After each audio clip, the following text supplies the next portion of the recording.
Hi, everyone. Hi. So thankful you all came out tonight to see me. I appreciate it. And we're going to have some fun.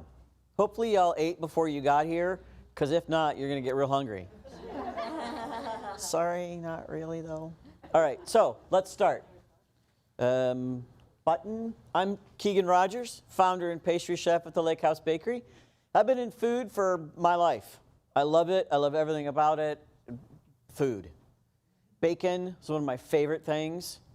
My favorite is chocolate, which, Valentine's Day is coming up. And you know what goes really well with chocolate?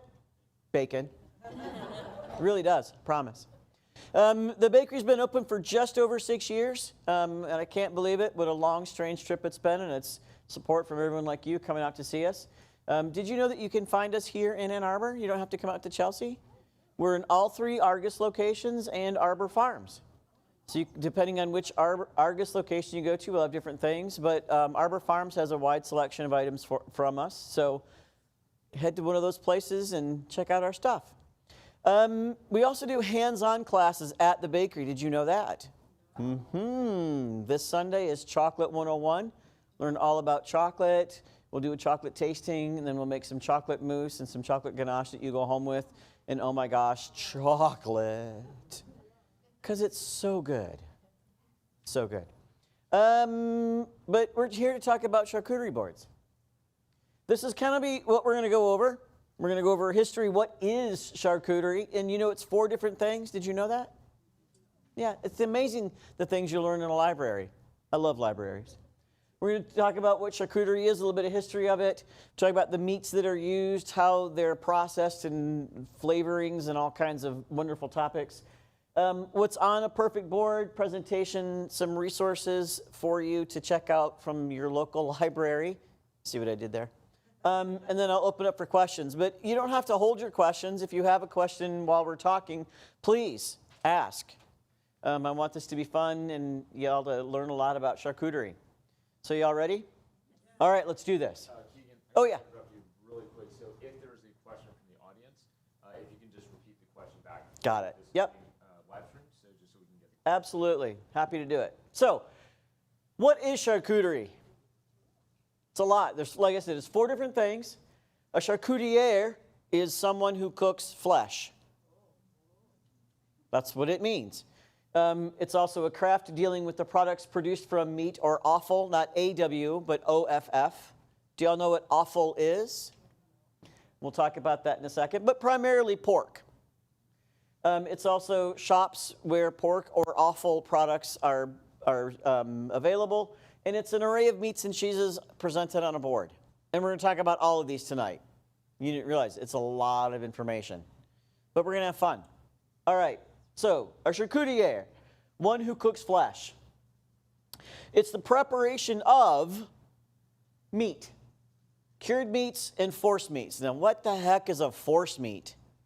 Sausage, pate. We're going to talk a lot about forced meats. Terrines, we'll talk about those. Galantines, I've never had one. Has anybody ever had a galantine? We'll talk about them later on, but I've never had one. So I'm not sure how good they are. But primarily sausages. So it's the person that prepares these. So history goes back quite a ways. Charcutier is a French designation. Even before Escoffier codified a French kitchen, these were already established, hence the French flag. But it primarily is pork and beef. So in the fall, generally what would happen was the farm animals and some wild game would be processed, and then they'd be butchered and then preserved because they didn't have refrigeration. So they had to find ways to preserve the meat so they could eat it throughout the year until the following fall. Most of the castles and manor houses had areas specifically designed, dug out, essentially, like a fruit cellar, to hold the food for storage because it was a constant cool temperature. It was also much drier, so they didn't have to worry about moisture getting into things. And the person that handled all that was a grand garmager. is the term. And that term is still used in kitchens today because of Escoffier and how he codified a kitchen. And it was below ground, referred to as garde-manger. Preserved items, hams, cheeses were used for trade because money was not as prevalent. This is when rules for governing food started to be established, because at this point they weren't. Guilds were then developed from this. In France, each skill trade had its own guild. So bricklayers, masons, food, they each had their own, carpenters, tinsmiths, that kind of thing, blacksmiths. They each had their own guild. And for food, this was the first time someone realized that they probably should handle the food the right way. They should probably handle them with integrity to make sure that the food they're giving people and using for trade don't get other people sick, and that it keeps longer. And this was really the first time, and it's about the 1580s that they figured this out, that they were specifically designed for food. The charcuterie guilds were responsible for training and bringing on new members. They were also responsible for monitoring their members. Because, again, before this, it was kind of like the Wild West. Like, you never really knew what you were getting. This was a really good thing for food and food safety. Some guilds abused their power and severe regulations were enforced.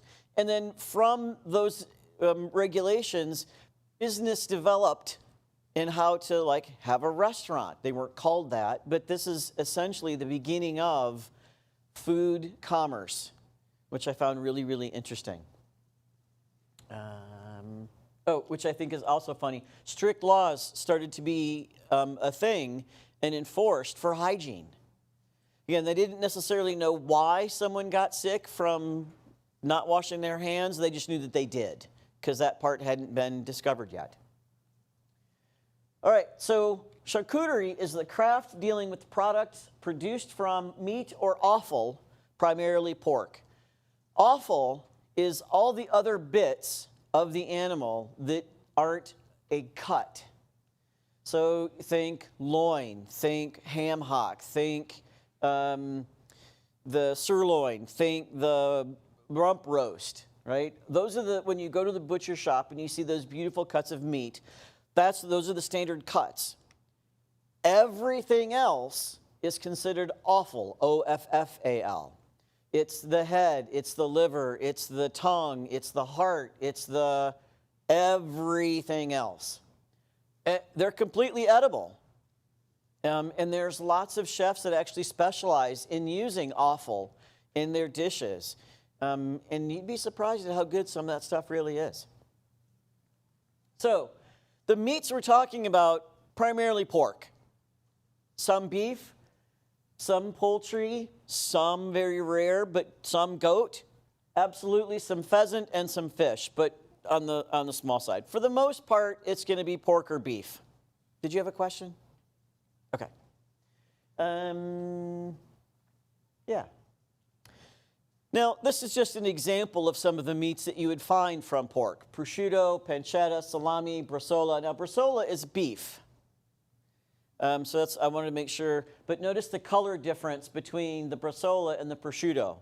The prosciutto is a nice, light, very fatty meat, whereas the bresaola is not very fatty at all and a really deep, deep red because it's a different animal. And the muscle is considerably different. So these are some examples of cured meats.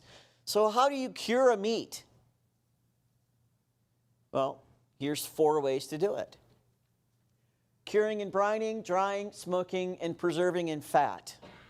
Who's ever had preserved in fat meat? Yeah. Duck confit is exactly it. Absolutely. I was going to see if anybody figured those two together were the same thing, but yeah, that's exactly right. Duck confit is preserved in fat. And we'll talk about each one of these.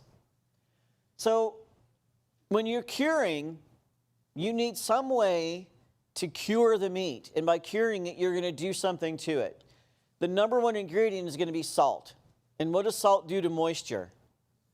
It absorbs it, right? So the idea is if you put salt all over, say, a ham, it's going to pull the moisture out so that it can't grow bacteria. Right? And that's the whole point. Same with fish. That's why we do it. Salt it's a great ingredient, but it's kind of strong, right? It's really flavor forward, and you get too much salt on something, man, you know it. Which is why we use some other ingredients. But the process is essentially the same. Osmosis, dehydration, fermentation, and denaturing proteins. Now, fermentation is used for beer. It's used for a bunch of other things, pickles, sauerkraut, bread, right? It's also used for curing meats. And again, the whole idea is to pull out as much moisture as possible so that bacteria can't physically grow on it. We're going to talk about each of these different processes after we go through the ingredients. Sweeteners. Who's ever had a sugar-cured ham? Right? Sugar does the same thing. Sugar actually pulls moisture out, so it's the same concept. What's really nice about it is the sugar cuts that really strong salt flavor. Because again, man, you know it when you get something too salty. And the sugar helps cut that. It helps balance that out. And sugar is actually the only flavor that we are born craving. It's the only one. We develop the other ones later, but it's sugar, then salt, and then the other flavors as our palates develop. But if you think about it, what is lactose? Right? Anything with an ose is a sweetener, so it kind of makes sense that we're born craving that one. I mean, me more than anybody, I think, because I love sugar. But it balances overall the flavor. It counteracts the bitterness in liver products. Now, my girlfriend, I love her dearly. We'll go to a restaurant and she'll order liver and onions, and I'm like, honey, I love you. Can't do it. Just can't do it because of the bitter flavor of liver, except pate. Oh, some goose liver pate. I am all about it. It helps stabilize color in cured meats. It does, wait a minute. You said it pulls the moisture out, but how does it retain the moisture?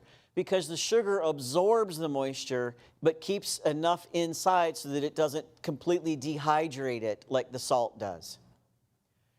Provides a good nutrient source for fermentation. So if you're making something fermented, again, any of those things, sugar's amazing for it.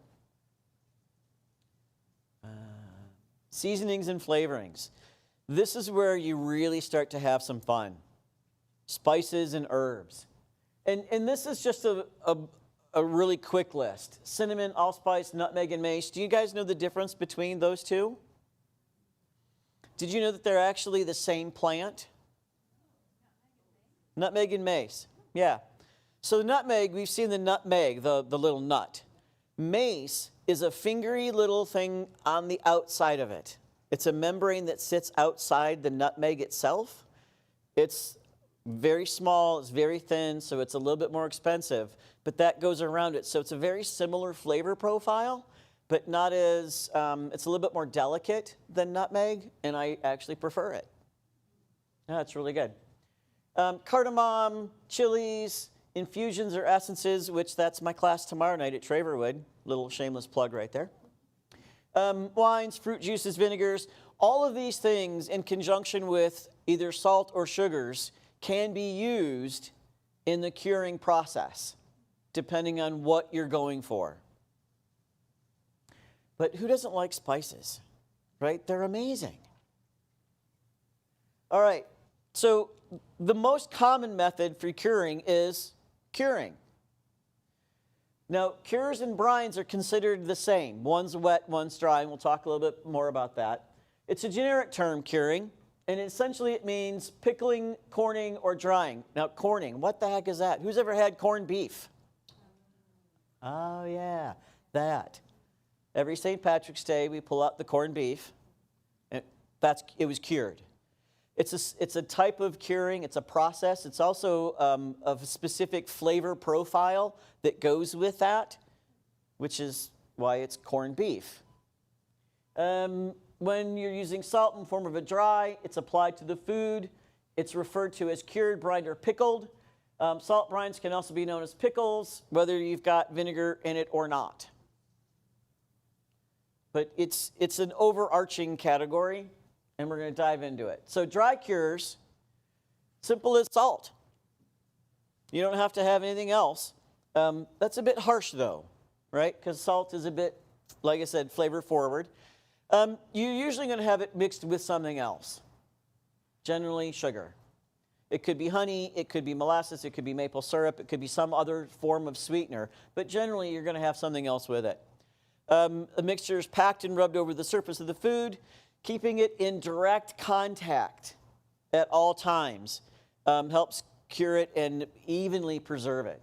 So generally you'll see like a ham or a roast, and they've got it completely encased, the whole thing, not just one side. Because then if this side is covered and this side isn't, this side could still go rancid during the process where this side won't, and that defeats the whole point. Because we're trying to save it to eat it throughout the whole year. And this is about how long you would need to dry cure something. So if it's about 1/4 of an inch, just a couple of hours. So not very long. An inch, 3 to 8 hours. 1.5 inches, think pork belly, 7 to 10 days. And think a ham, a bone-in ham, 45 days. And if you think about it, that makes sense. Because if you think about how thick things are, it's got to have time to get all the way in and to do what it needs to do. So it does kind of make sense, which is why hams can get expensive. It's not so much the ingredients that are expensive, it's the time it takes to do it. So a brine is a dry cure in water. Typically, this is what we do at Thanksgiving with our turkey. You're brining it. It's primarily to retain moisture. Again, it could be a corned beef because you do the same thing. You soak, you submerge it for smaller items, and larger items you inject. So a lot of times around Thanksgiving, you'll see a really big syringe needle with a canister attached to it, and you screw it on, and there's a spot where you fill the liquid into it, and you stab it into the turkey, and then you inject it into the meat itself. That does a couple things. A lot of times you'll see recipes or videos saying to kind of come up under the skin and put the seasonings under the skin. Oh, that's one way to do it, but you still only get the flavor in this much of the meat. If you want the flavor all the way in, because the turkey is thick, you need to inject it to get it all the way in so it's not as dull flavor in the middle as it is on the edge. And typically, if you're injecting, it's about 10% of the total weight of the item. So if you got a 20-pound turkey, you would need 10% of that in the injected liquid injected in. Does that make sense? Okay. And brining time, again, it can go from as little as 24 hours all the way up to 24 days. But notice if you're injecting, it's considerably shorter. But this is typically what we do at Thanksgiving. Any questions on that? All right, I'm going to close these real quick. Lots of outside noise. All right. Smoking. Smoke curing is amazing. It's so good. It's a very gentle process, and the smoke is intentionally applied to the food to change the flavor and cook it at the same time. And depending on what type of smoke you're using will totally change the flavor profile of whatever it is you're smoking. Now, there's book after book and video after video, but it's a very basic process. that you just want the smoke from your heat to gently caress every part of whatever you're smoking so that it evenly smokes. Generally, it's done by hanging things. Sometimes it could be done in a smoker on a rack. But if you've got something small like fish, who's had smoked fish? Smoked whitefish? Oh, so good, right? So that's something that's very delicate. So you would have it strung over something, very similar to that picture. And you see how the casings are strung over something, and they're just wrapped over it, and the smoke can evenly get to all surfaces. You need a smoke source, a smoke chamber where the food is, circulation, and ventilation. We'll talk a little bit about that. Woods for smoking, hickory is probably the most common. Oak, cherry, walnut, chestnut, apple, alder, mesquite. Mesquite's another very popular for barbecuing. Barbecuing and grilling are not the same thing. Completely different. Grilling is high heat over a short period of time. Barbecuing is low heat over a very long period of time. Generally because, and I'm going on a tangent here for a second, because the meats that were used for barbecuing were cheap. Had lots of collagen, and it was the long process broke that down so that it was easier to eat and had much more flavor that way. But you grill a burger, you smoke a pork butt. Softwoods are not very good options for smoking, and under no circumstances are you to ever smoke or use pressure-treated wood in your smoker. It will kill you. Don't do that. You can find bags of lump wood to throw into your smoker, but don't ever go to the hardware store or just have some wood random in your garage that you can throw in. Don't do it. If it's pressure treated, it will kill you.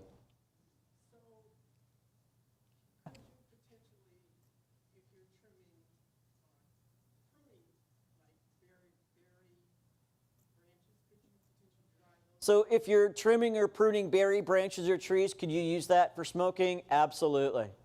Yep. Let them dry out so they're not as green.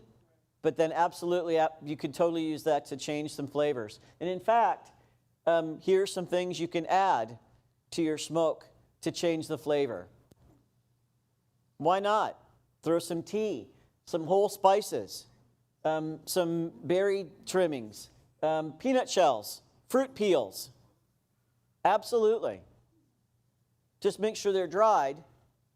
And what I have done fruit peels before, and those I've actually let soak in some water for a while so they absorbed as much moisture as I could, so that I threw it on the fire, and then they didn't dry up and shrivel right away. They had a little bit of staying power, and the oils were then able to escape into the smoke, and then I had to do it fairly frequently so that I kept those oils going through.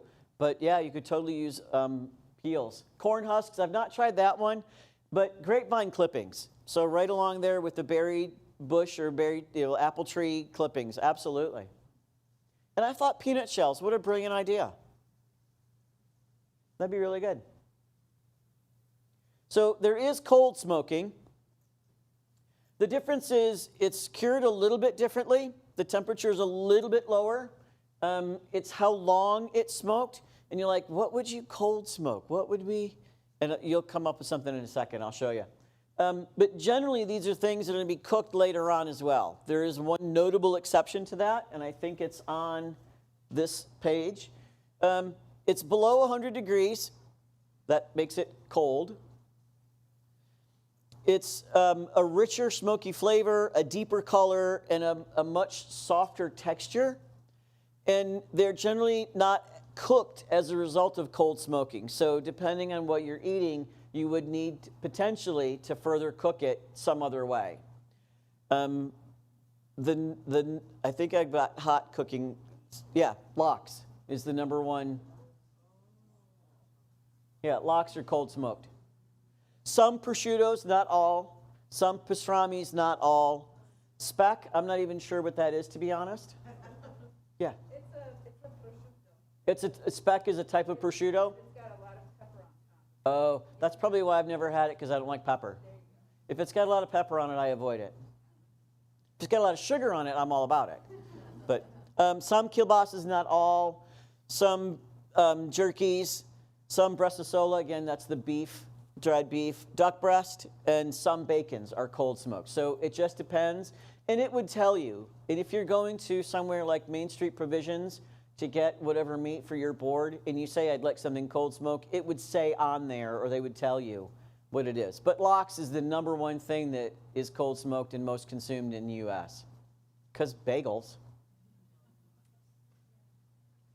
So hot smoking is hot, but notice the temperature really isn't that hot. It only goes to 250. And honestly, depending on what you're smoking, that could be a little high. If you're doing something delicate like fish, that's high. You'd keep it around the 185 range. You'd also do it for a lot less time. Food is exposed to the smoke in a controlled environment. They're fully cooked, and they're moist and flavorful, and they're safe to eat without further cooking. So, and I chose this picture because it's a basic setup. I think I have another one. No. So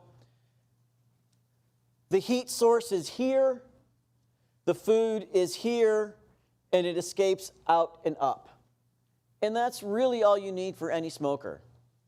They can be as elaborate as just basic as this, and I've seen some that are the size of this room.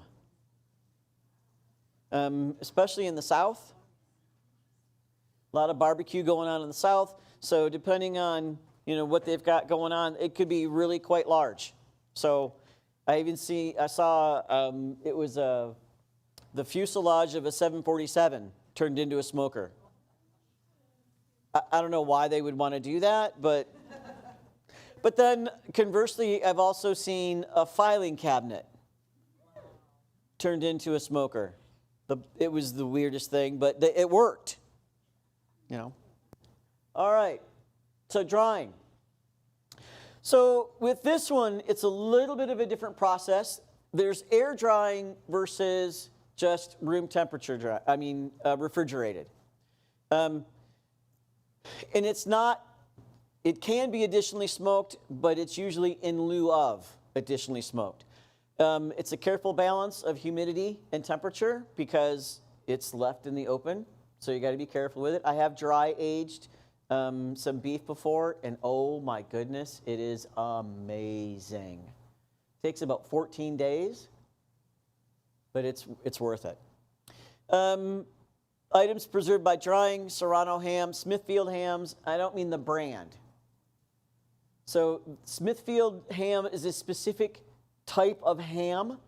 It originated in Smithfield, Virginia, and they just happened to take the name Smithfield Hams as their brand name.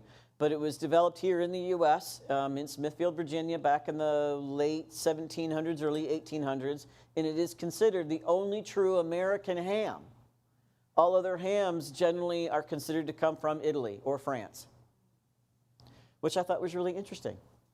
Prosciutto, Roman-style air-dried beef, bresaola, and some jerkies. So these are examples of just drying. But I wanted to make sure we plugged good old U.S. Smithfield hams. Yeah? So is it cured first in salt and then cold smoked, or is that all one process, the cured and cold? Is it cured and smoked at the same time, or are they two separate processes was the question, and yes. It could be either, because it depends on what the final product you're going for is.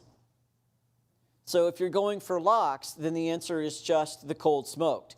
But if you're going for, say, a Serrano ham, it would be potentially cold smoked and then dried. So it just depends on what you're doing. And I hope that answered your question. Okay. Preserving in fat. Who's had duck confit? Oh, you guys are missing out. Gotta try it. It ain't cheap, I'll warn you. But it's so good. It's cured, simmered and rendered fat, packed in crocks, and completely covered in fat. And you can't go wrong because fat's where it's at. And typically, the fat we're talking about is going to be more of the fat that the animal is from. So more pork fat, more duck fat, more lard, more tallow, which is beef, beef fat. So, and then the meat ages for about a week in the crocks, and then you pull it out and eat it. Roulettes are stew bone meats in fat or broth with vegetables. It's blended with fat to make a paste and stored in the crocks with a layer of fat to seal it. And when the fat seals it, it'll get hard, and you leave it out. You don't have to put anything else on it. And then you crack into that, pull that layer of fat off, and then dig into whatever's underneath it. And that's generally what it would look like. Are the fats a solid? The fats are a solid.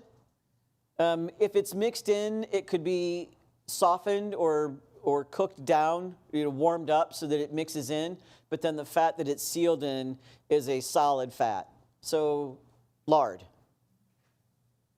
which we're actually, one of our regular customers gifted us 40 pounds of pork fat, and we are currently in the process of rendering it into usable lard. So far we're on day 3. Takes a while. Force meats. What the heck is a force meat? I bet you everyone in this room has had one. Who's had bologna?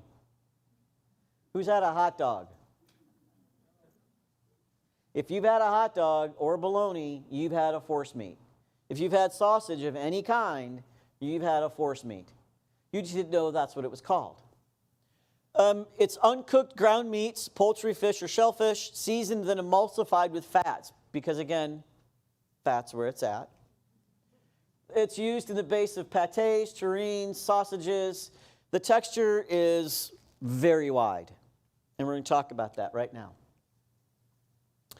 Generally, the meat is going to be pork.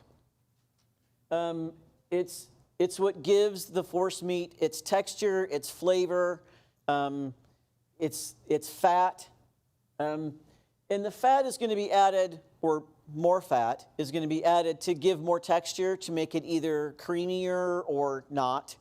And depending on what you're going to do with it afterwards, it will also retain moisture.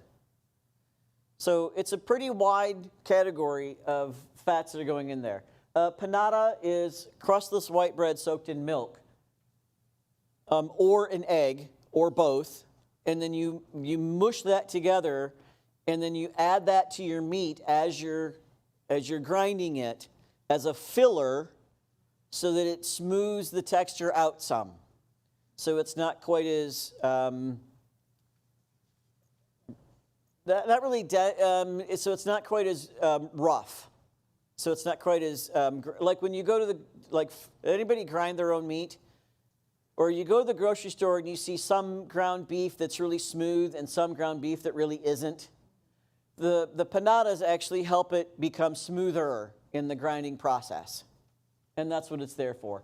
And then seasonings.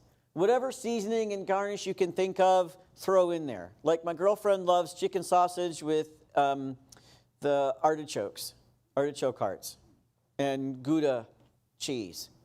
Oh, okay. That's not a flavor profile I enjoy, but she loves it. Go for it. But that's an example of a seasoning or a garnish that goes with, and it's chicken. So why not? There are 5 basic force meats: the 5-4-3, the straight, the country, the gratin, and the mousseline. And we're going to talk about these. I told you this is a lot of information.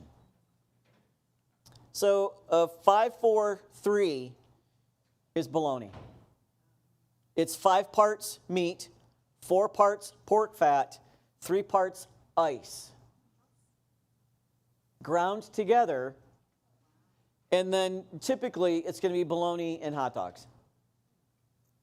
And the grinding process actually melts the ice, and it creates the texture that we know and love or hate about bologna and hot dogs. Because some people love them and some people can't stand it because of the texture, not so much the flavor. But you can put other things in there, like you can see some of the bits of fat in there. You could put garlic in there. I've seen olives in there. I've seen all kinds of things in bologna. But that's what a force meat is. Straight, it's exactly what it sounds like. it's ground progressively down to the final texture that you want is attained. Typically, it's just the meat and the fat ground separately and then brought together, but it doesn't have to be. And that terrine is a really clear example of the straight method. You can see the bits in there on that. And I like that fork. That's a really cool fork, isn't it? It's a weapon, yeah. Country, again, is pretty much what it sounds like. It's a very loose grind on sausage. A pandata is added. Again, it's, white bread and milk brought together. And it's a simple pate or a terrine in there, but it's fairly chunky. It's not as smooth.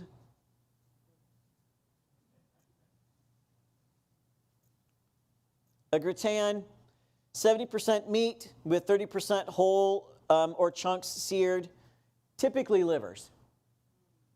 And again, not a liver guy. Can't do it.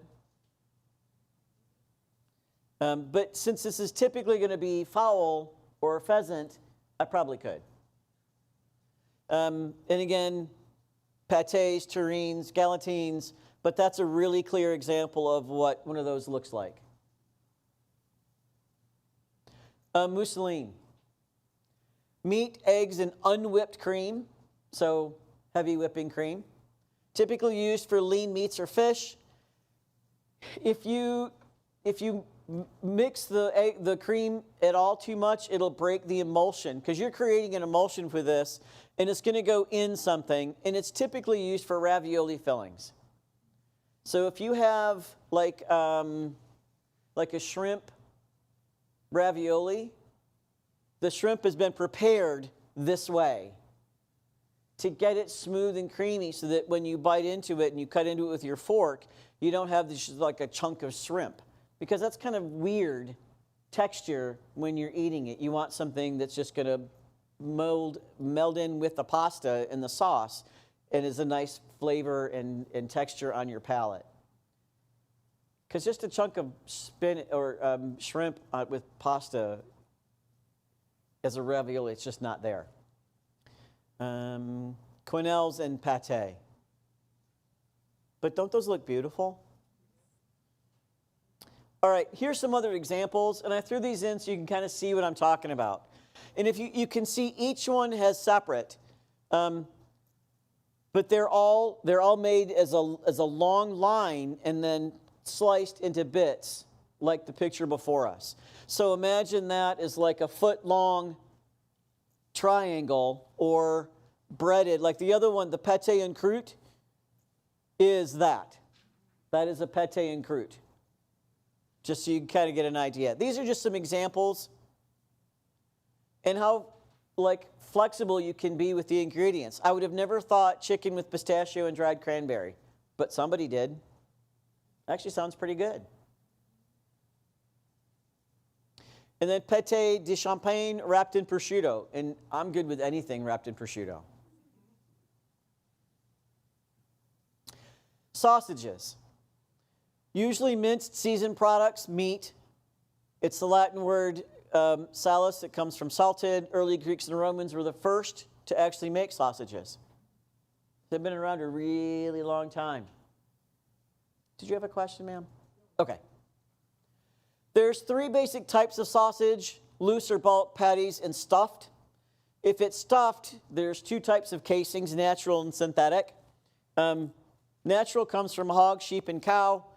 Synthetic is a variety of sometimes food grade. It's all food grade, but sometimes edible casings. Now, what's an example of a non-edible casing that you can think of? Plastic. Who's ever had ring bologna? Where you go to the store and you get the bologna and it has a red ring. You don't eat the red ring, you pull that part off.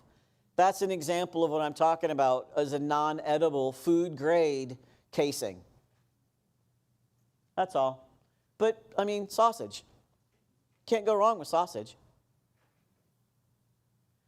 Phew, that was a lot, wasn't it?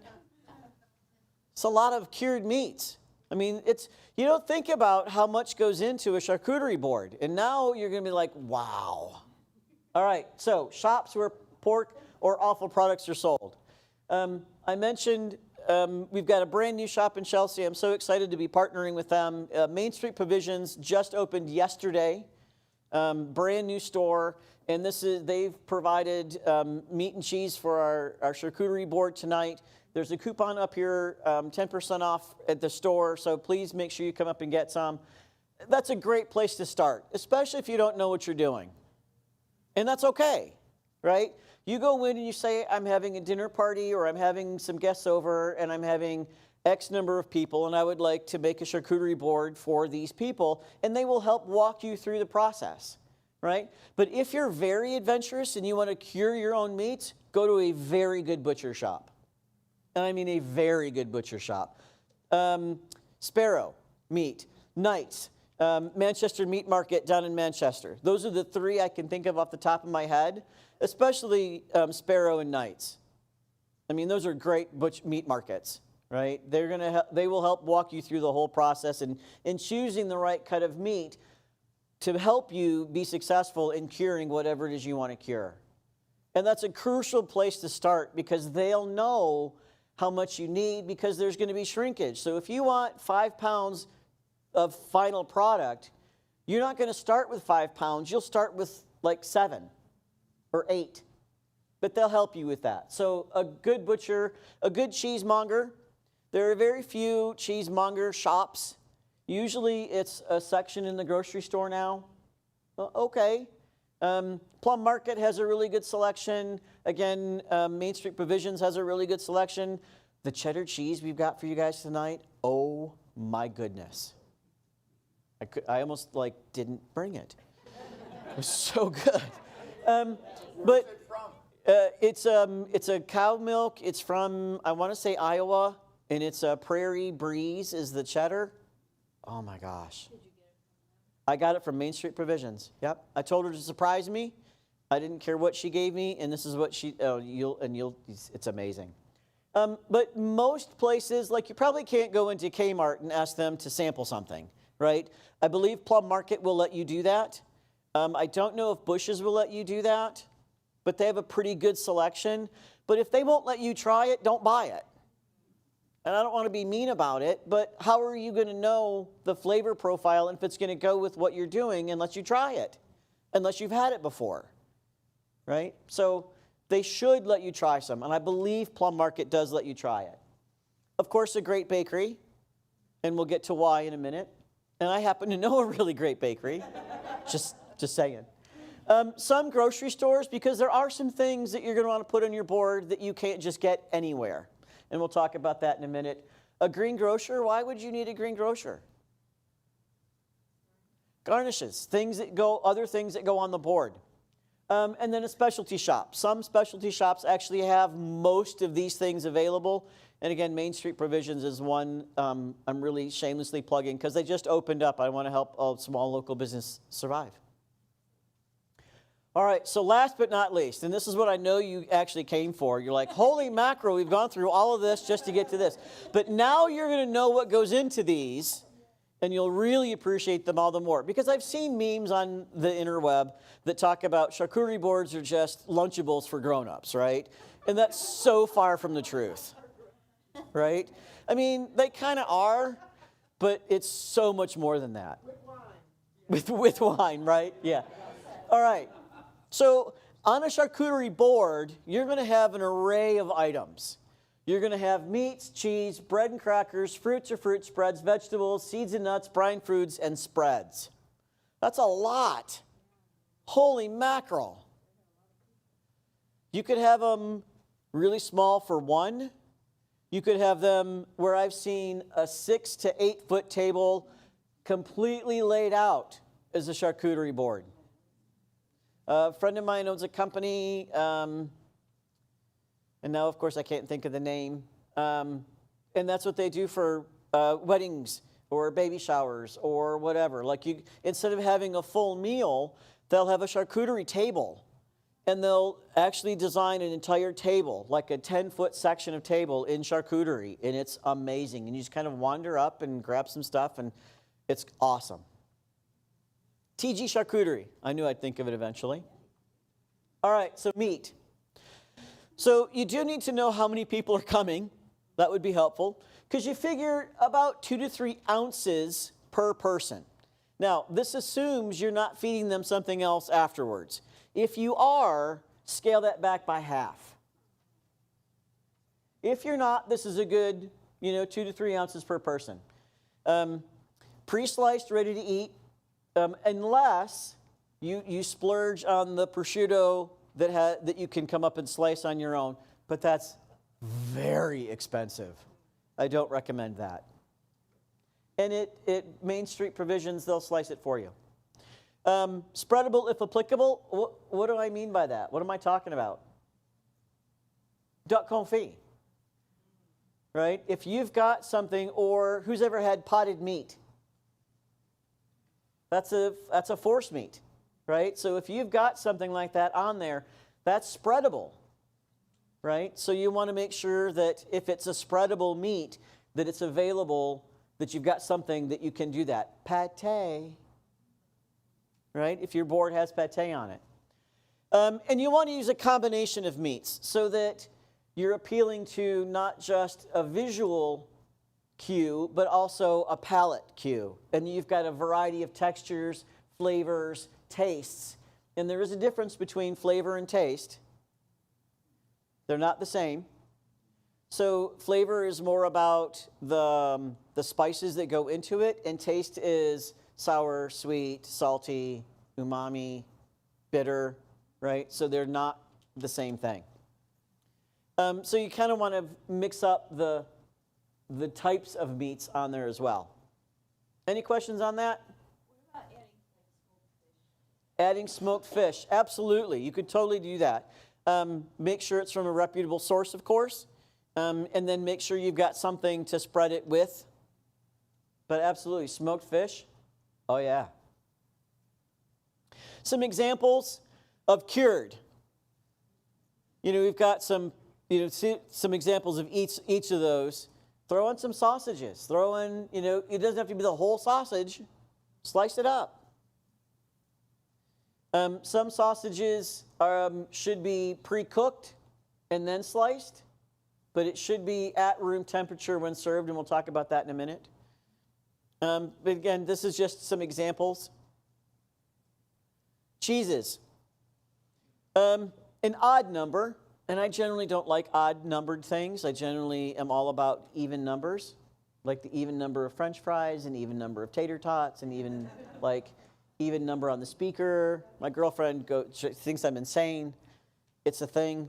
But with cheese, I make an exception, and I go with an odd number of cheeses. And same thing. You're going to want to vary the types of cheeses, and we'll talk about the types in a second.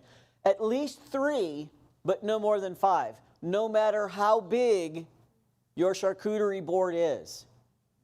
Even if you've got a 10-foot table, no more than 5 cheeses, because that's a lot of cheese. It's overwhelming to the palate, and your guests won't really understand which cheese, so at least 3, but no more than 5. And some examples: aged, Gouda, cheddar, Gruyere, soft, brie, camembert, buffalo mozzarella. Smoked, Gouda, cheddar, provolone, blue. I love the stinky cheeses. I absolutely love them. Gorgonzola, Stilton, Roquefort, firm, Manchego, Parmesan, crumbly, feta, Chev. If you're doing Chev, of course, make sure you've got something to spread the Chev with. And any one of these, this is just a base, right? You can have, we make a garden turkey sandwich, and we use a horseradish cheddar cheese on the sandwich. So your cheddar, it could be seasoned or flavored in some way.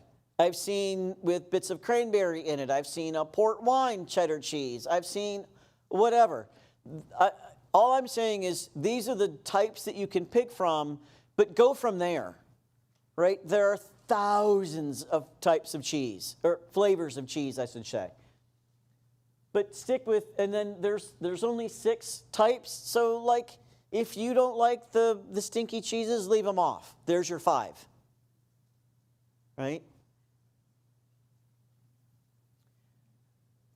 Breads and crackers. Vary the type. Baguette, crackers, crostinis, breadsticks, sourdough. Use soft, toasted, grilled, seeded, depending on the style that you're going for, naan or pita, right? Why not? But you don't want it too crispy and crunchy so that it cuts into the roof of their mouth. The soft palate is very delicate, as you know. So you want something that is easy to bite so that when you're either spreading something on, it's firm enough to do that, but not so firm that they got to like break their back teeth on, so that it's nice and easy to chew. Fruits and fruit spreads. Now, you could go hog wild in this category. Anything you could possibly think of. Fresh fruits, of course, take in consideration seasonality. Michigan summers are phenomenal for our fruit. Our falls are awesome for our apples. So take that into account when you're coming up with your board. Melon. There's a melon baller for a reason. Have you ever had cantaloupe with prosciutto? Holy mackerel. Talk about a phenomenal flavor combination, right? So you see where I'm going with that. Just grab a melon baller, honeydew, cantaloupe, watermelon, muskmelon, a variety of those, right?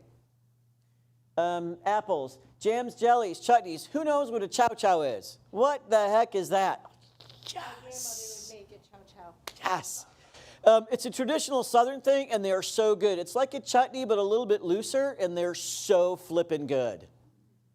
Yeah. Typically corn, but peppers, corn, onions. Yep.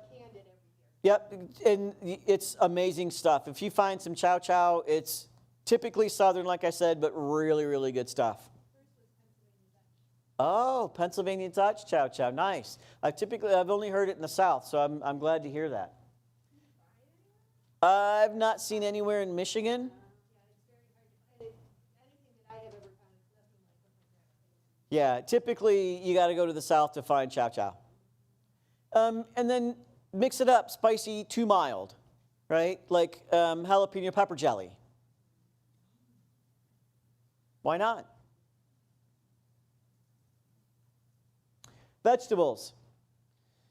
An array of vegetables. Some fresh, some brined. Pickled asparagus. I almost brought y'all some pickled okra, but I wasn't sure that y'all would eat it, and I love pickled okra. It's honestly the only way I'll eat it. That and gumbo, because gumbo. But, like, don't just throw out a crudité tray, right? That's not where you're going for. You're going for little bits. So don't just throw out, like, a stick of carrots. Play with your vegetables. Peppers, gherkins, pepperoncini, olives. All of them. Grilled, not hot. And again, we'll get to that in a second. But grilled eggplant, so good. Grilled peaches, oh yeah. Yep.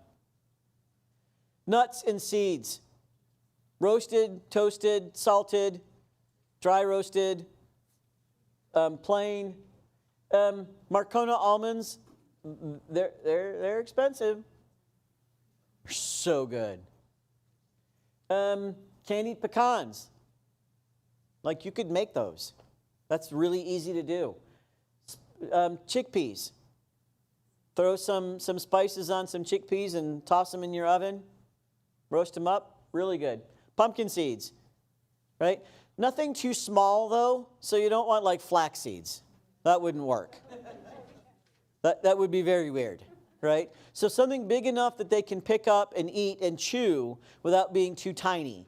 but nothing too gargantuan either, right?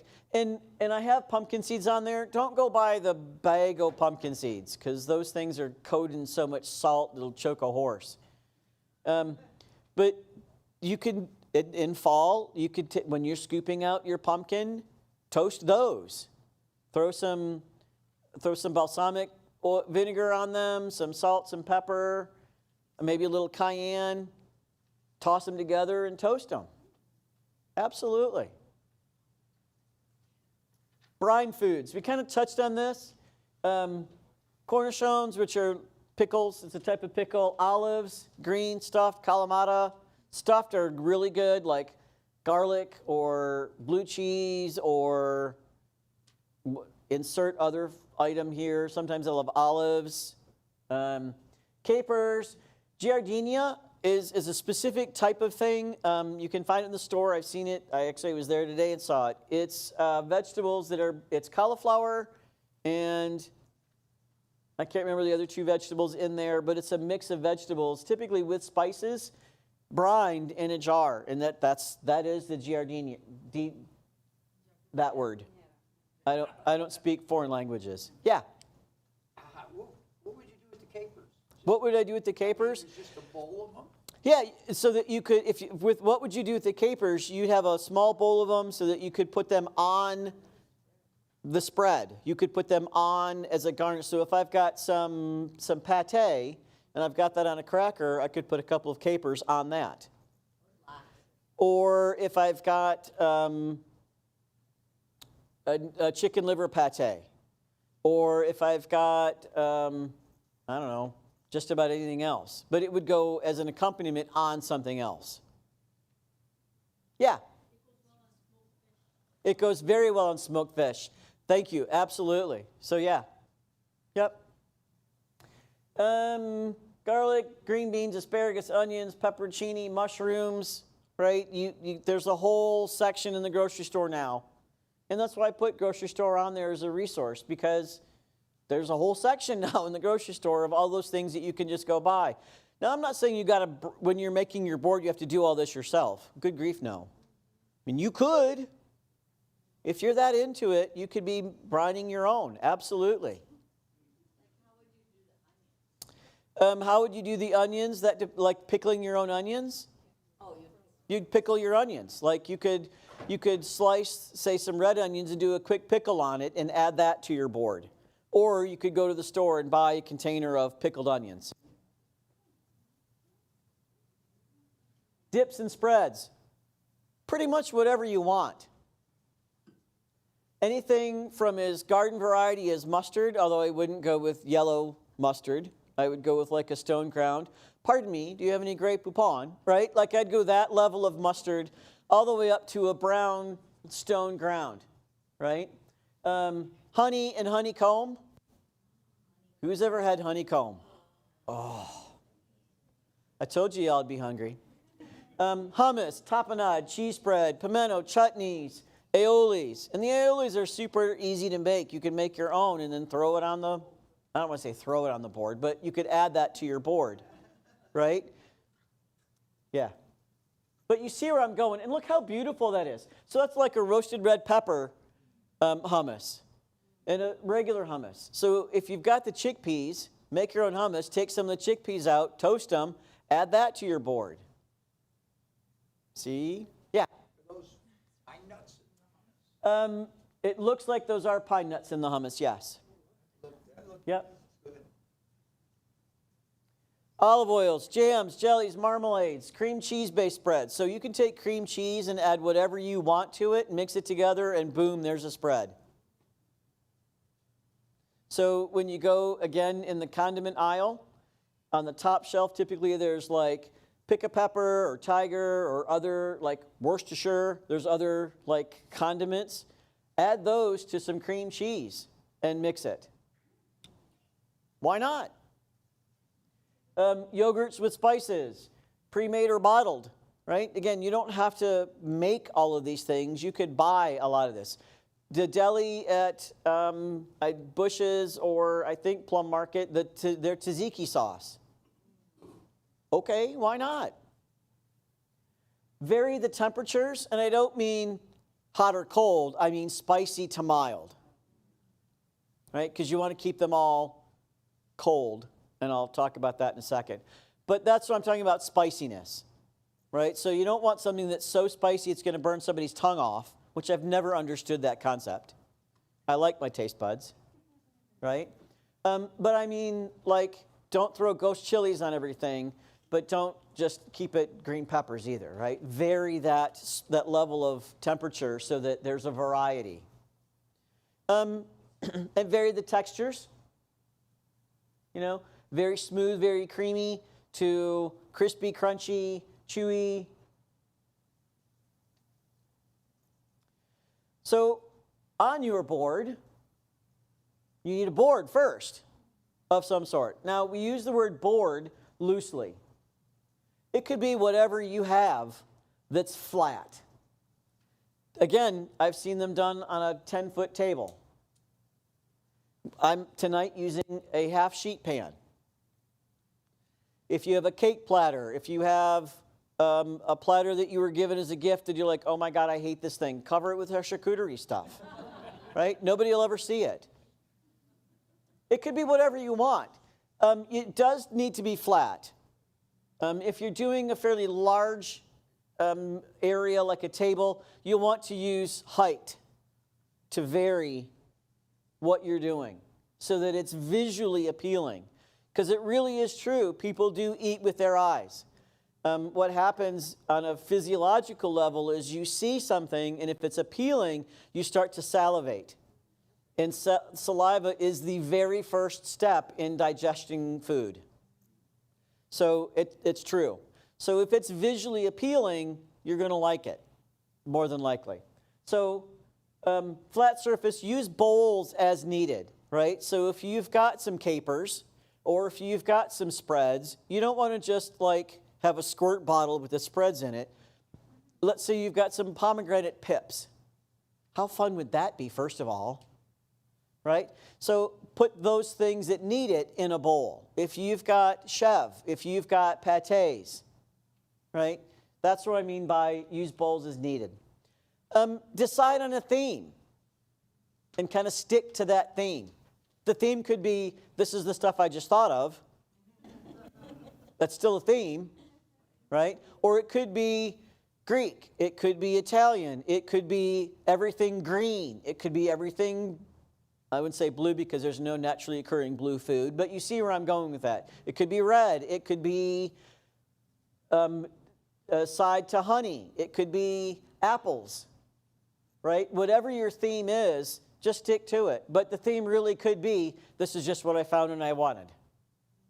That's still a theme, because that's the theme I went with tonight. Make sure you keep your portions finger-sized.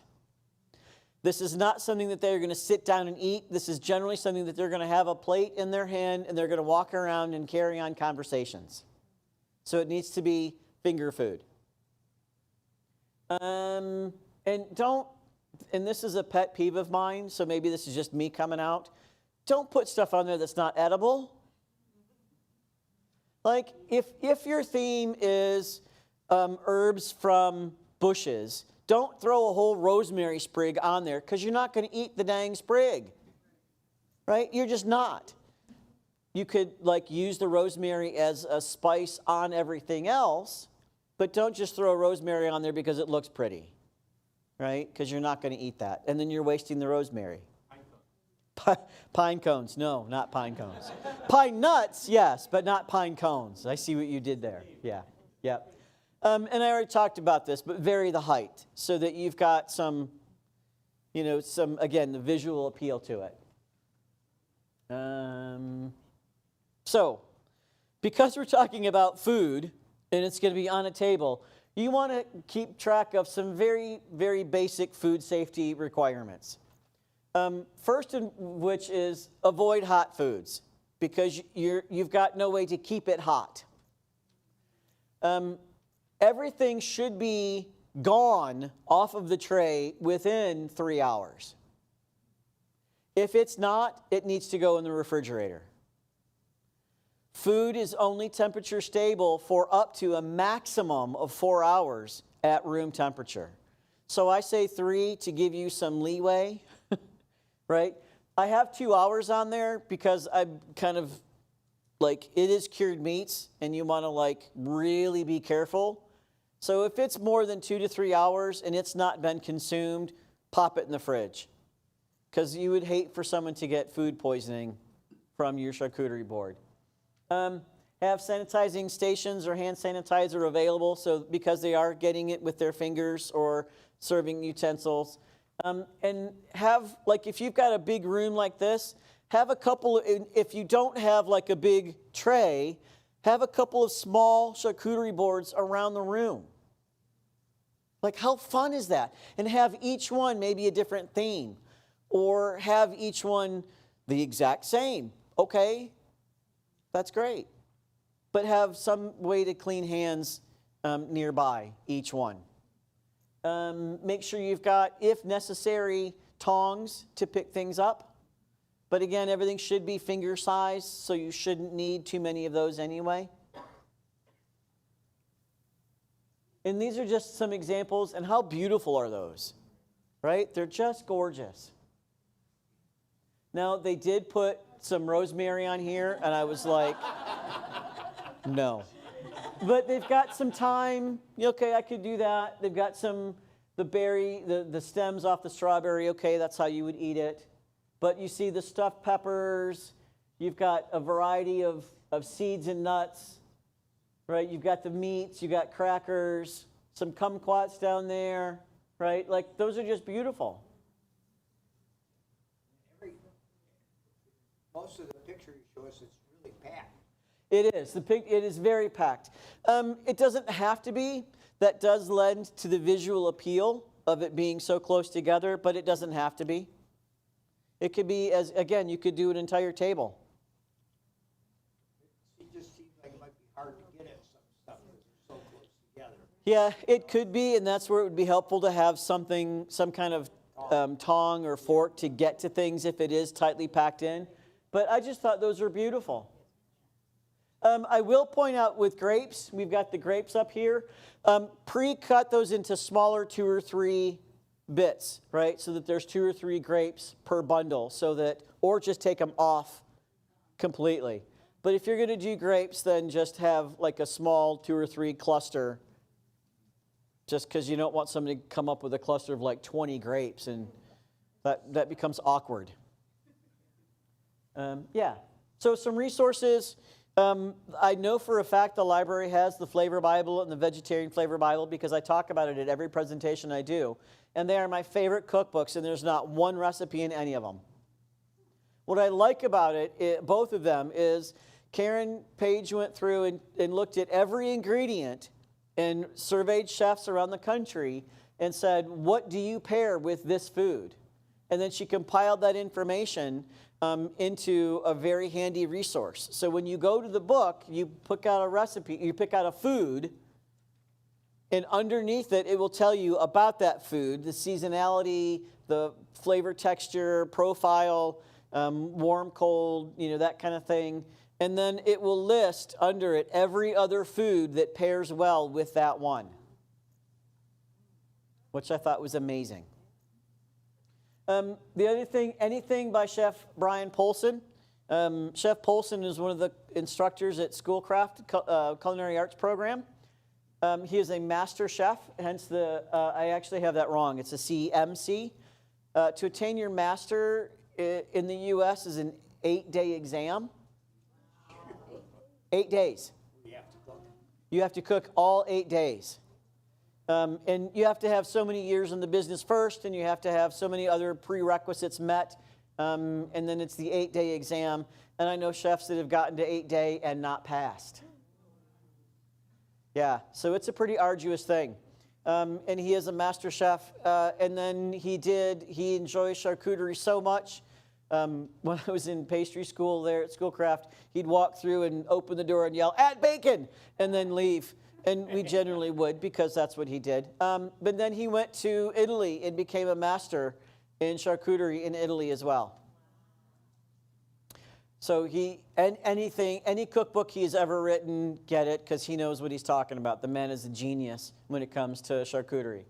Again, a good butcher shop, a good cheesemonger, a good bakery, just saying, and a good provision shop, and believe it or not, a local farm. Because again, depending on what you're going to do, if you're going to cure the meat yourself, that's a good place to start. Two-track farm, there's a whole bunch of farms in the area that you can get all kinds of meats and fresh veggies and fresh food, some fresh fruit to add to your board. Absolutely love Michigan produce. We have some of the best food in the world, and people don't really realize how fortunate we are to have access to so much. Because a lot of places just have one or two things, but Michigan has such a wide bounty that it's pretty amazing. Any questions? Yes?